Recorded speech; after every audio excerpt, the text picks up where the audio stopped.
Thank you for joining me today. I'm going to be talking about WebAuthn.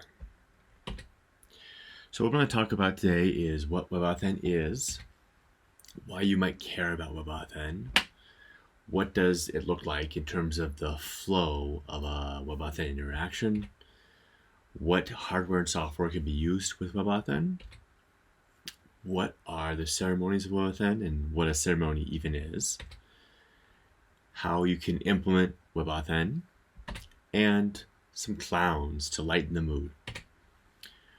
So what is WebAuthn? WebAuthn is simply another way to authenticate your users, the same way as a username and password or a magic link might do so.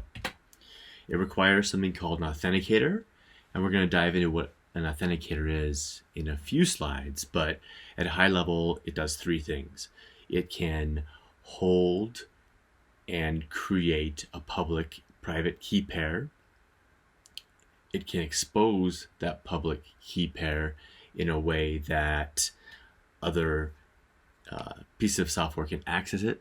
And then it implements the WebAuthn standard for getting access to that public key and letting data be signed by that private key. WebAuthn removes the need for your users to provide passwords. It is a standard and has been around for a number of years. As I alluded to above, it uses public-private key pairs. Let's take a brief diversion into public-private key pairs and how they can be used to sign content. So we have a user, Alice, who wants to send a message to a user, Bob, indicated by the message M. But what we want to make sure of is that Bob knows that Alice sent that message. Because we're talking about signing here, we're not concerned with Bob and Alice sending a secret message. Bob just wants to know that Alice is the person who signed it, or the entity, and that the message hasn't been changed since Alice signed it. What we don't want to have happen is an interloper, Charlie, to be able to come into the communication stream and change the message from M to M prime without Bob knowing. One way to do this that works really well online is for Alice to generate two keys, a public key indicated by the blue key and a private key, and these keys are related.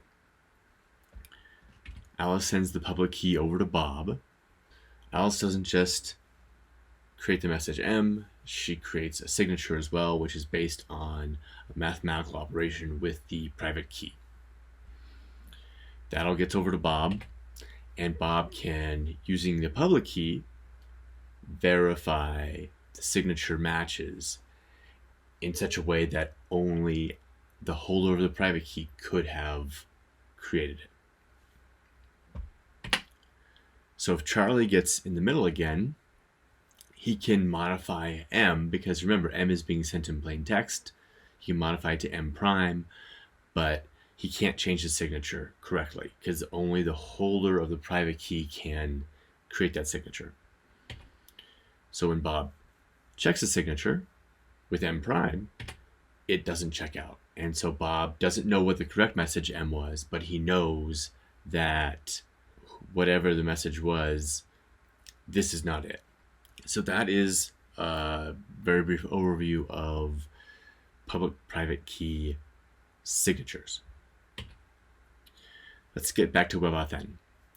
So WebAuthn is a key part of the FIDO2 standard.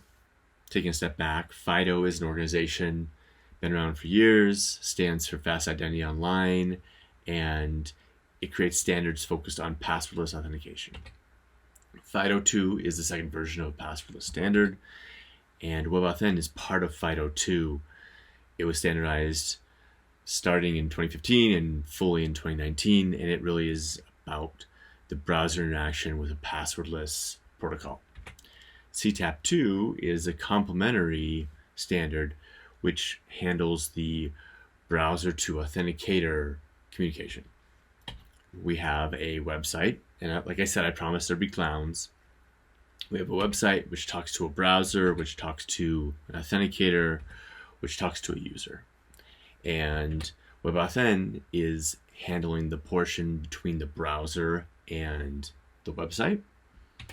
CTAP2 is handling the portion between the authenticator and the browser. It's worth noting that you could use CTAP2 without WebAuthn, for example, with a desktop application. I can't think of a situation where you would use WebAuthn without CTAP2. You always, with WebAuthn, want to get to that authenticator so you can have that passwordless authentication event. So that's what WebAuthn is about. Let's talk about why you might care about WebAuthn. So let's say you want to build a store. Usually with e-commerce stores, you want people to be able to buy things. In this case, we're going to sell eccentric things like clownware. It's the hottest new fashion, if you hadn't heard of it. It's funny hats, funny hair, funny noses, big shoes. But we're still going to be trying to make money at this e-commerce store. So people are going to have to log in to do typical tasks. We want them to be able to see order status. We want them to be able to add things to their cart. We want them to be able to actually place those orders. All those require someone to be able to log in, because you need to be able to tie the user's identity to other things like their mailing address and their credit card. So what are the constraints you have? Because there's no really big B2B market for clownware, you're aiming at consumers. You have to make sure that they are who they say they are, that you have some valid means of authenticating them. But you want it to be as easy as possible, because these are consumers, they're busy, they have other sources for clownware, and you really want your e-commerce store to survive. Passwords are one option. Username passwords are well-worn technology. They've been around for a while. It is hard to balance kind of two competing priorities. The first is you want it to be complicated enough to be uncrackable or unguessable. And at the same time, you want it to be simple enough for normal human beings to remember. A lot of them have been leaked online, unfortunately. There's a great website called Have I Been Pwned, which collects data leaks specifically around username and password pairs and makes a version of them available so you can check to see if your passwords have been leaked. And it's a big problem, right? 11 billion username and password accounts leaked, but it's even bigger because passwords get reused across different websites. So if your password gets leaked at website A, bad people will look at that data and see whether they can get access to website B with that same username and password pair. And in a number of cases, they can. So the bad actors love passwords because they've been leaked and they are very easy to use from anywhere in the world to get access to your data, your precious, precious clownware order data. So you might say, well, Dan, there are definitely alternatives. I've seen and used them myself, but you need to think about your users. Especially in a B2C scenario, these tend to be normal people, unlike developers who might be watching this talk. So things that work for developers, like a password manager, right? I love my password manager. I use it all the time. They work less well for normal software users.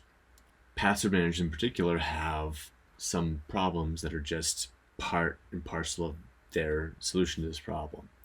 It's not portable unless you have a central server, but if you have a central server, then that central server is a really, really high value target. The user experience can be tough. I've definitely seen non-technical people in my life struggle with password managers.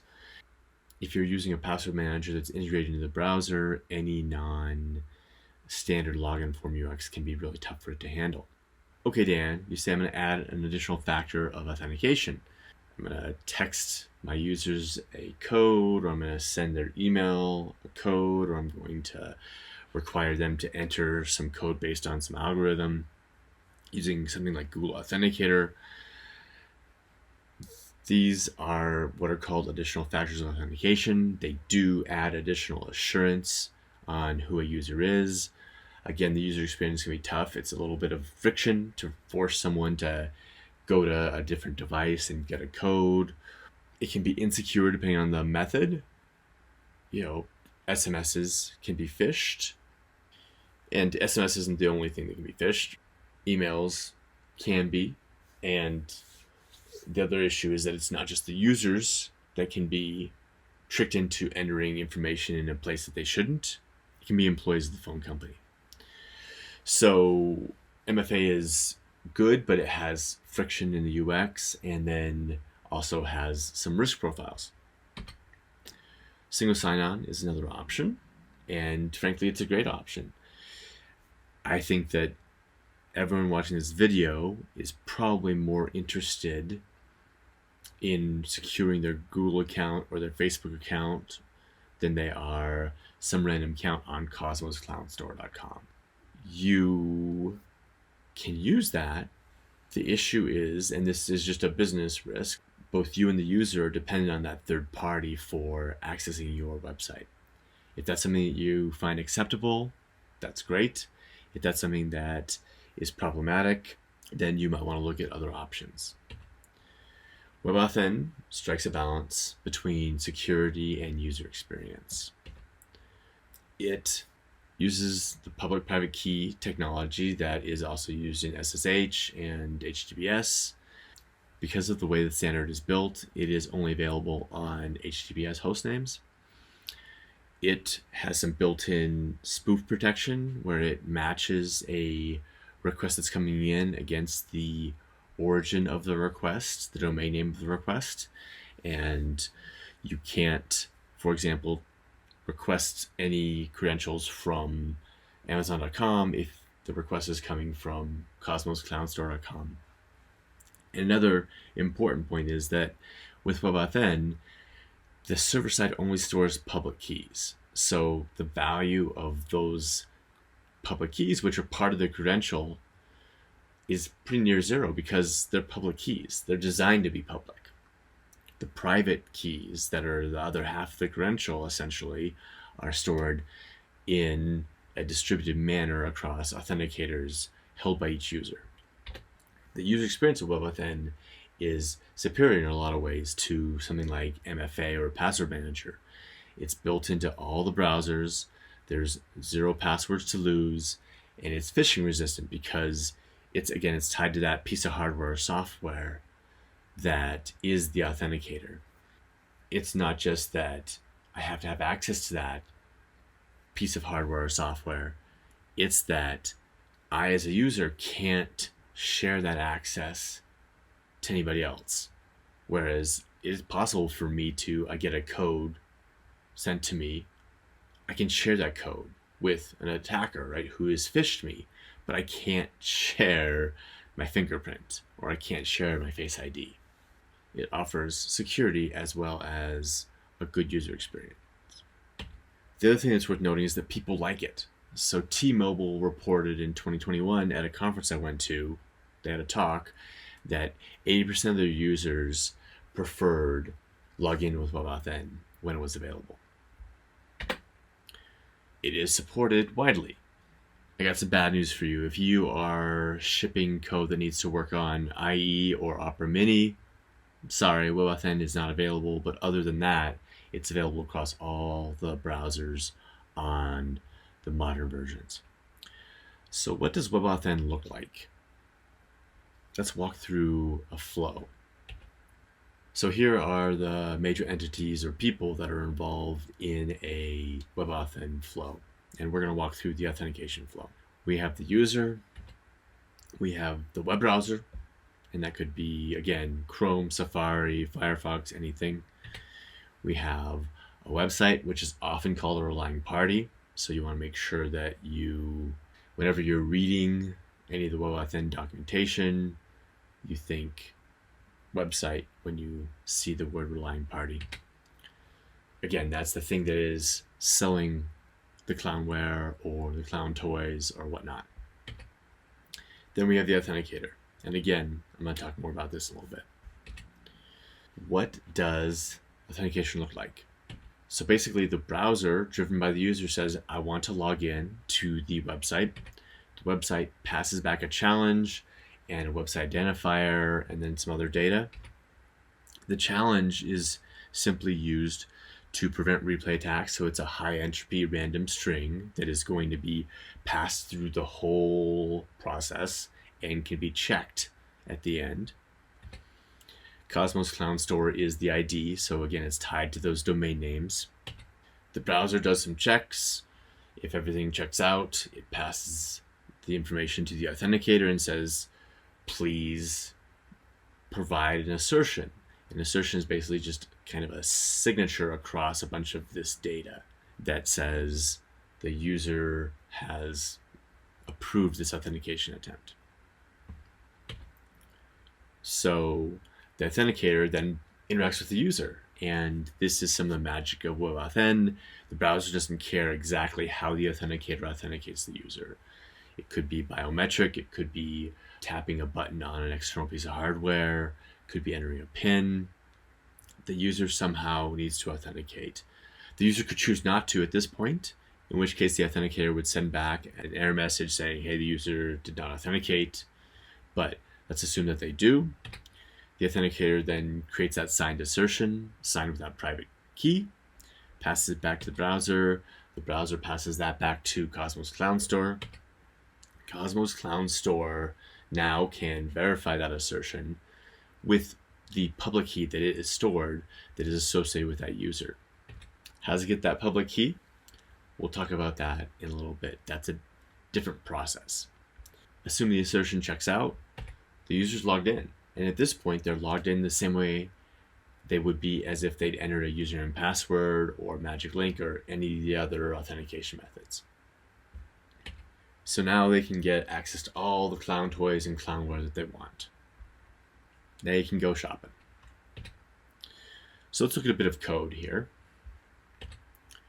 This is really the core of the WebAuthn workflow for authentication. Basically, we're just using the credentials API, we're passing it an options object, and we're going to get back a response. That's really it. There's not a lot more to this API. Let's look at the options object. It's got a top-level key of public key. That indicates we're going to use WebAuthn. We have a relying party identifier. This is something that tells the authenticator who this request is for. We have our challenge, as I mentioned earlier, and then we also have some other options, including whether we want the user to be fully verified and fully authenticated or whether their presence is enough. And we'll talk a little bit more about that later.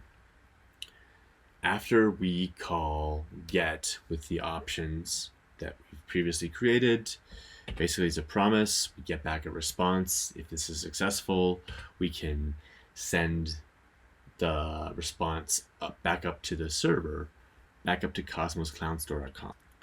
What that response looked like is this. Basically, the important thing is the authenticator data key, which has a flags subkey, which is basically going to give you back a bit array indicating whether the user authenticated or not and kind of what assurance you have.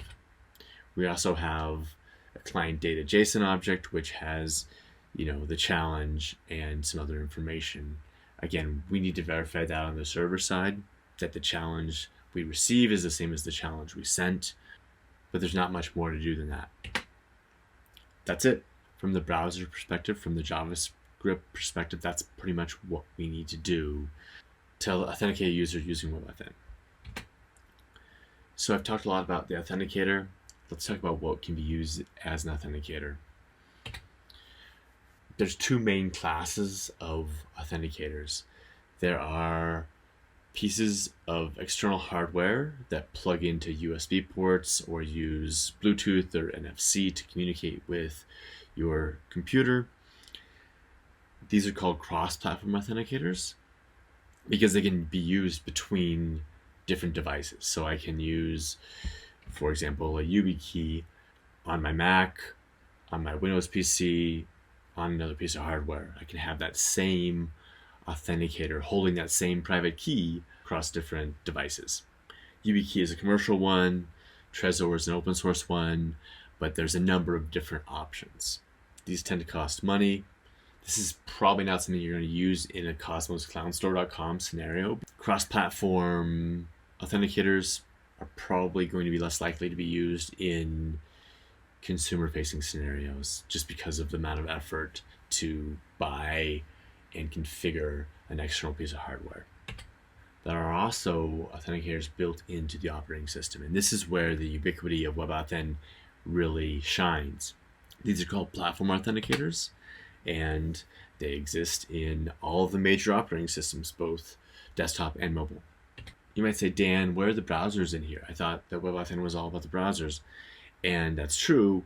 The browsers all leverage CTAP2 underneath the covers to talk to those authenticators. So the authenticators are outside the sphere of WebAuthn, but they're a critical part of WebAuthn, as I mentioned earlier. So as a reminder, WebAuthn handles between the browser and the website. CTAP2 handles between the browser and the actual authenticator. So what are the ceremonies? First of all, actually, what are ceremonies? I've never heard this term before. They're not where people get dressed up and go to a wedding or a funeral or anything like that. Ceremonies are part of the WebAuthn standard. Basically, it's a way of extending a network protocol to include things in the real world, such as physical hardware or human beings. Ceremonies add human nodes into a network protocol, basically, which I think is a pretty cool concept. The ceremonies that you're concerned with when you're thinking about WebAuthn are authentication, registration, and attestation. We've already looked at authentication kind of in detail. Let's go ahead and look at registration. And the problem registration solves is, how do you get that public key up to the website? It goes a little bit like this. The user again says, hey, I want to register. Cosmos Clown Store says, here's a challenge, and here's my identifier and some other data. That gets passed to the authenticator. The authenticator asks for authentication and consent. So the user has to consent for the WebAuthn public key to be sent up to the Cosmos Clown Store website. After the user has consented, a public key and a private key are generated. The public key and some other data is sent up to the browser. The private key is kept on the authenticator. The public key is then passed up to Cosmos Clown Store. Cosmos Clown Store then can store the public key associated with the user, and now is ready to go when an authentication ceremony happens. It's important to note that registration is tied to each website. Every account at Cosmos Clown Store has its own corresponding key pair. The yellow user has their own authenticator and public key. The green user does, and so does the light blue user. They each have their own public-private key pair. The same is true of different websites. So if you have one authenticator, your authenticator is going to have multiple of those key pairs. One for Cosmos Clown Store, one for purpleisgreat.com, which, by the way, I checked out. It's an okay website. You can visit it if you want. And then obviously one for Amazon.com. So the same way we looked at the code using the WebAuthn API for authentication, let's look at it for the registration ceremony. Similarly to the authentication ceremony, we're going to use the credentials API. The options are a little bit more complicated. Again, we have the public key as the top level key, indicating that we're using WebAuthn. We have the RP, which has information about the website that is requesting the registration operation. And that includes information that's going to be displayed to the end user by the authenticator. So that's why the name is important there. We have user information that is going to be used to tie the user to the public key, the challenge, and then we have a parameter which basically lets the website say, hey, this is the public-private key algorithm I would like to use. That -7 is defined in IANA registry. I believe that is for ECDSA SHA-256. Pick the algorithm that works best for you. This is one of the default ones that I believe all WebAuthn authenticators are required to support. After you create that options object, you're going to then call the create method on the credentials. And then if it succeeds, right, it goes through that flow. The user says, yes, I want to register with cosmosclownstore.com. Then we get a credential object and we send that up to the server for the server to store that public key. What is in that response? We have our client data JSON, which tells us what type of interaction this was. We have our challenge, but the attestation object is really where the things that we're interested in are, which includes the credential ID, which is basically something we need to store off that identifies the user, and the public key, which is also something we're going to store off and we're going to need to use to verify those assertions that are generated by the other ceremonies. So one thing you may have noticed is we actually pass down user information at the time of registration. So that implies that we actually know who the user is. Typically, you are going to require another form of authentication first. So the user will log in with username and password or some other way, and then they will associate WebAuthn to make their future authentication easier. So as cosmosclownstore.com, as the relying party, as the website, you can specify what kind of authenticators you want to support. You don't have a ton of granularity. You basically can say, hey, I only want to support platform authenticators, or I only want to support cross-platform authenticators. You can't dig down further than that. But if you are aimed at a B2C audience, then perhaps you only want to support platform authenticators, which again are the ones that are built into the operating system. Attestation is the third major ceremony in WebAuthn. And the question it really answers is, hey, how do I know this authenticator that the user is using is legitimate?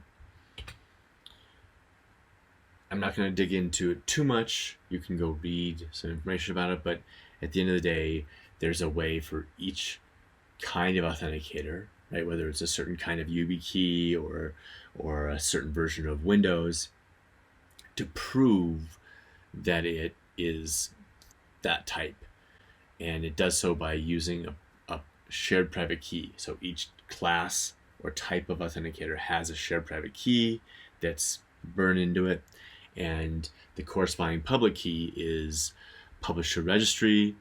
The FIDO Alliance maintains one of them. Basically, you can kind of request as part of the registration process that you get back something that is signed by that shared private key, and then you can go look up the shared public key and verify that only the holder of that private key could have created that correct signature, so you know that that authentication event was done by an authenticator of a certain type. So as you might imagine, this is pretty enterprisey because you're basically like dictating the type of authenticator that you'll accept. The spec alludes to some privacy concerns, and you don't really know whether authenticators can provide this proof of lineage. Metadata service is not just about the public keys that can tell you about attestation. There's more information in there. It includes information about what kind of capabilities each authenticator supports, and also has information about whether or not a authenticator might be deprecated because there might be security issues with that particular authenticator. It is the biggest job I've ever seen. Here's an example of some of the contents of it. This is not even a full entry, but you can see there's a lot of metadata that is structured that you're going to be able to process if you want. Another use for WebAuthn is as a second factor, because it does give you assurances about the user having access to something. And that leads us to the user presence versus user verification distinction that I talked about and I alluded to way back when we were talking about authentication. User presence is basically saying that there is someone there behind the authenticator who gave permission. All it proves is that you have access to the authenticator. User verification is another level of assurance where the user provides something else to the authenticator. It could be like a PIN that's something that they know. It could be a Face ID or Touch ID check. In any case, it is something that they provide above and beyond just being there.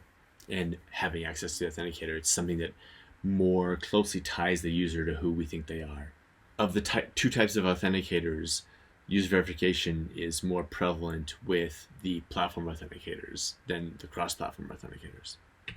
The choice of user verification is specified by the server at the time of authentication. We saw that was one of the options in that options object.